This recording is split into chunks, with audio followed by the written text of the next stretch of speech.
और जिना हाउस हमला और जलाओ घेराव का केस, खदीजा शाह, आलिया हमजा और दीगर की दरखास्त जमानत पर समाअत के हवाले से आपको अपडेट करें कि इंसदाद दहशतगर्दी की अदालत ने वकला को दलाइल के लिए अब आखिरी मौका दिया है। अदालत दरखास्त जमानत पर फैसला कल सुनाएगी।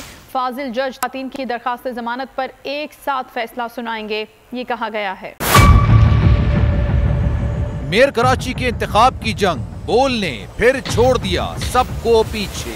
इस वक्त मुर्तजा वहाब मुंतखब हो गए हैं मेयर कराची।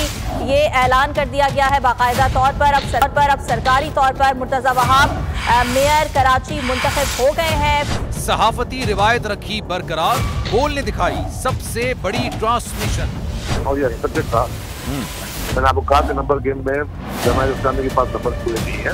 लम्हा बलम्हा की सूरत हाल से किया बाखबर आवाम को। रेंजर्स के एहलकार और पुलिस के एहलकार हैं, वो हाई अलर्ट है और वो इस बात की कोशिश कर रहे हैं कि अब कोई नाखुशगवार वाक़या जो है वो रूनुमा ना हो सके, क्योंकि बोल ने सबसे पहले।